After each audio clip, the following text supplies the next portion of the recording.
The Houthis in Yemen have claimed responsibility for a missile attack that struck inside the perimeter of Ben Gurion airport in central Israel.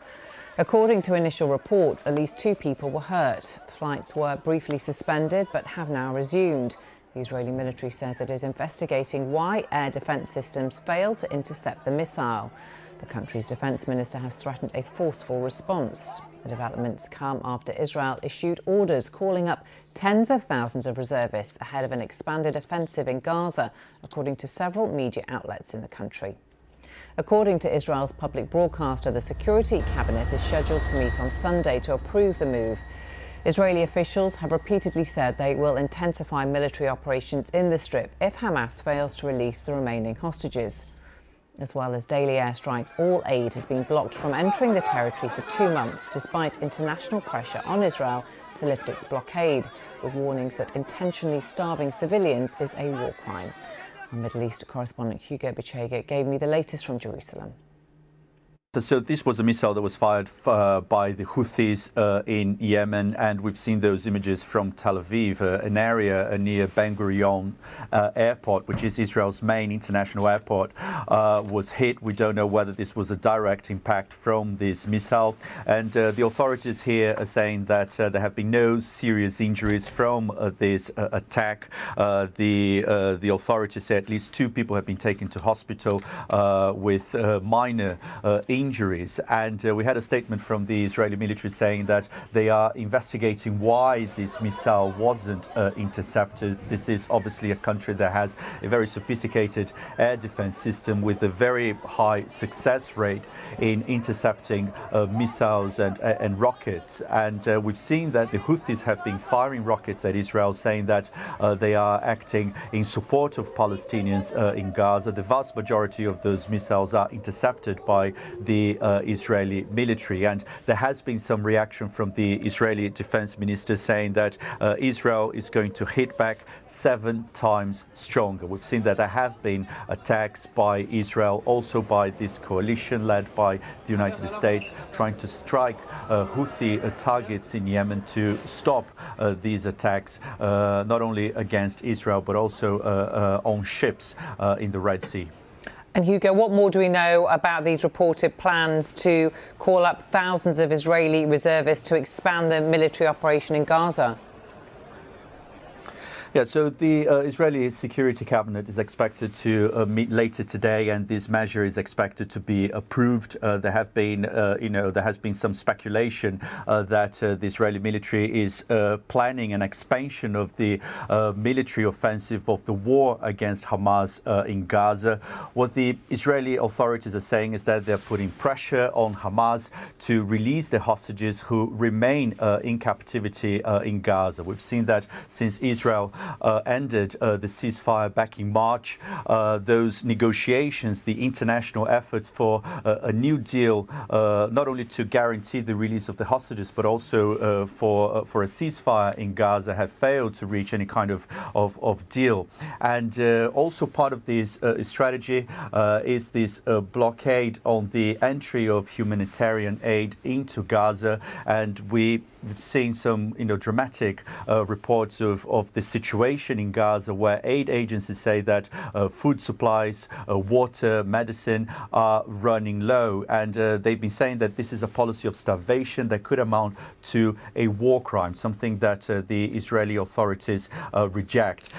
We've seen some protests here in Israel against the war. We've seen also some former officials, military officials, urging the authorities to end the war in Gaza, and there has been this suspicion for quite some time that the Israeli Prime Minister Benjamin Netanyahu is prolonging the conflict to guarantee his political survival. So again, the Israeli Security Cabinet expected to meet later today and approve this measure. Hugo Bechega there. Well, I also spoke to Dr. H.A. Hellier from the Royal United Services Institute. He began by giving me his analysis on the missile strike. This was a missile that came from the Houthis in Yemen. I don't think it can be disaggregated from the overall conflict, of course, that's going on in terms of Israel's war in Gaza. The Houthis have made that very clear. Of course, they're a terrible group, but they're not striking just out of nowhere. The question is whether or not we will see measures to de-escalate the situation comprehensively so that there wouldn't be further strikes of this nature, or if we're going to see escalation, in which case we're going to see more pain and suffering for the Yemenis and, frankly, for people throughout the region, including Israelis and Palestinians. What's your analysis of this expected move that thousands of reservists are to be called up in Israel to expand the operation, the Israeli operation in Gaza?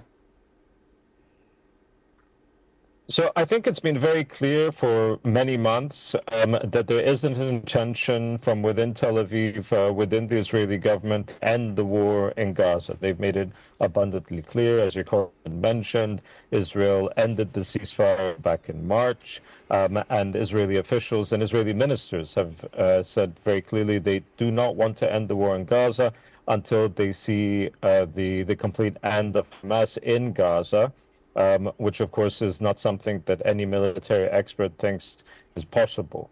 The protests that you've seen over not just the last few days, but many months now from Israelis indicate that there's a great deal of public support in Israel among the Israeli public for the notion that this war is being prosecuted not to rescue the hostages, but to prolong Benjamin Netanyahu's rule as prime minister.